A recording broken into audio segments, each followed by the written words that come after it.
Hey good people, Batavia here.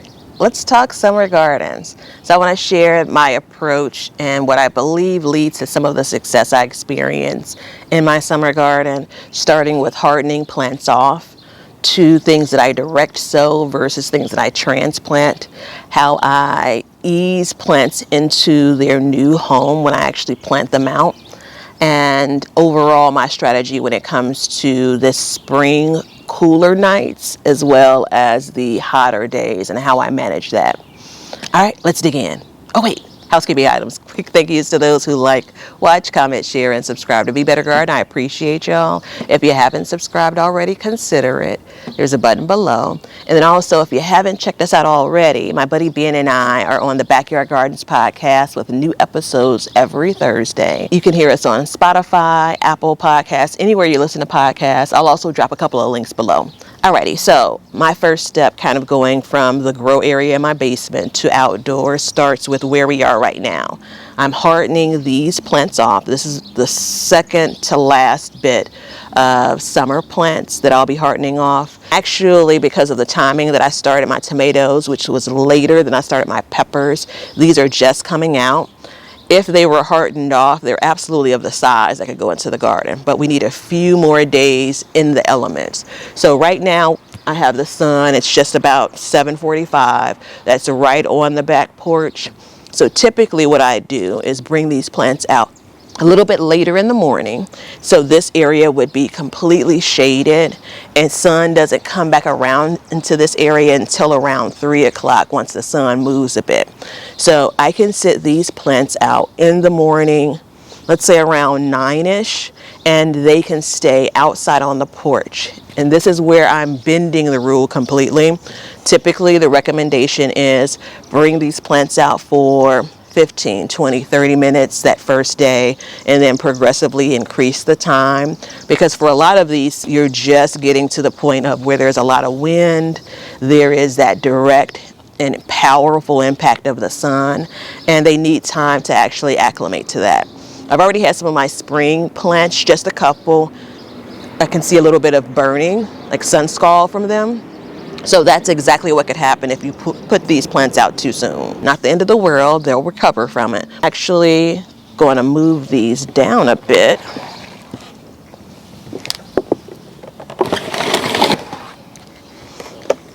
So if you have a covered porch, oh, that's perfect. If you have an umbrella, I don't have either of those. It's just the way the porch is situated. I benefit from it. And what I'll even do is the table these transplants are sitting on, I'll basically put especially the shorter plants underneath the table. That shields it from any real winds as well as the sun.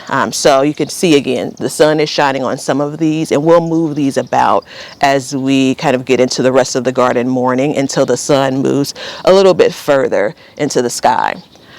Next up is a trick that I have, which will show, and that's kind of using a fabric, thin, dark fabric that will help shield some of those plants from that sun. I do that when it comes to transplanting things into the garden. I will cover it with that fabric once it's been planted, just to try to minimize the transplant shock, which just doesn't come from sun, but definitely can impact the plant. Maybe seeing people use like buckets or flower pots that they'll basically turn upside down and cover the plant. I do that as well, but I also have that old landscape fabric that everyone realizes it's not effective as like a weed barrier. So I still have some of that, and I use that as more or less a shade cloth. So for these plants, we're on day 1, and they will stay out here for the rest of the day. I know, it's breaking the rules. These plants will be in the shadier part of the deck, and then they'll progressively move to further and further down the deck where there's more sun throughout the day. About 5-6 days, they should be ready to actually get transplanted into the ground. But we're going to start off with transplanting some of the things that have been outside for weeks, like my peppers. Those are going to be the thing that really take the most time in my garden to produce. So it's going to be good to be able to get them into the ground as we kind of round the end of May. Some other things that we have for summer plants that I didn't start which I intended to. So I'm going to direct sow those. That's actually my preference. But over the last couple of years, I've had a lot of pest pressure where when those seedlings pop, we have bugs that are actually gnawing them down to the stem.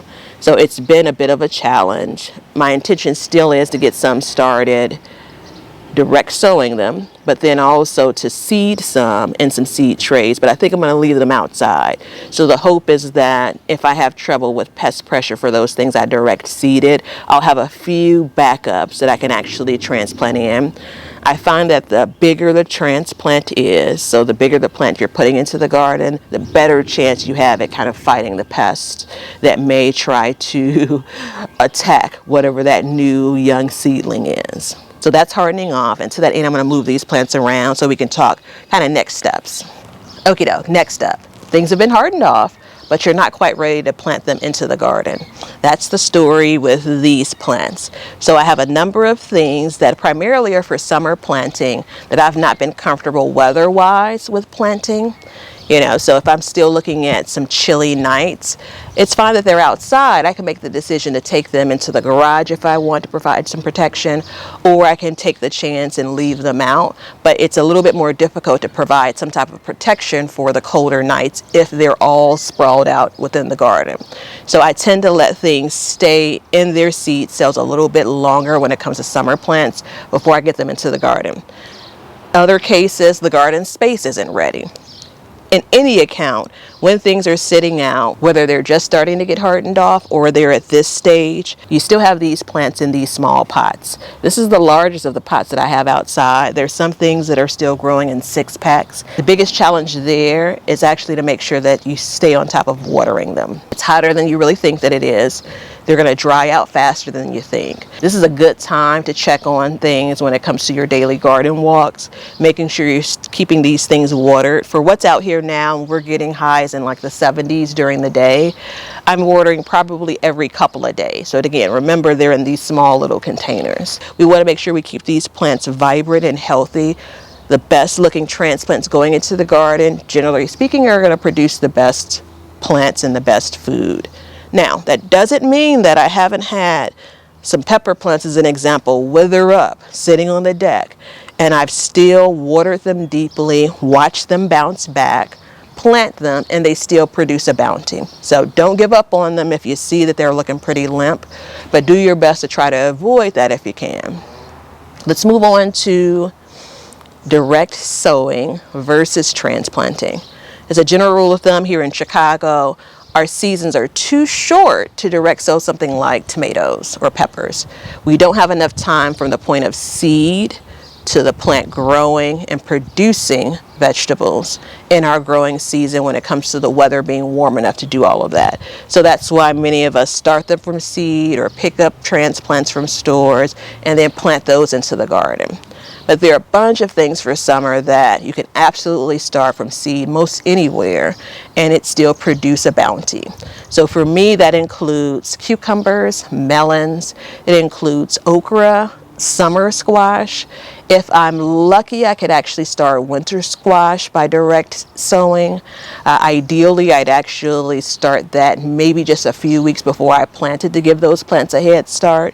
But those things like beans are a good example of things that you want to direct sow because it prefers to grow that way versus the others that I named. You could do either or. Regardless of what you direct sow or transplant, if you do both, keep a good eye on your planting and not just your spacing when it comes to these plants or your direct sowing, but what plants are planted with each other. So if I plant my pepper plants along the edge of this bed and I'm also going to direct sow in the next row, I have to keep in mind that this plant is going to need and want more water than the things that I direct sow. So try to keep a balance and an eye on that. I don't want to flood out the things I direct sowed, and I don't want to underwater my pepper plants.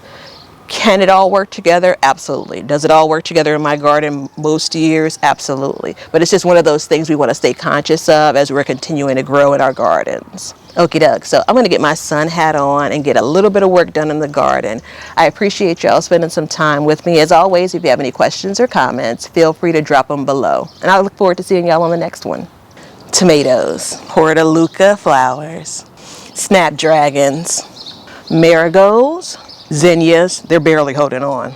More snapdragons, more tomatoes, and coffee.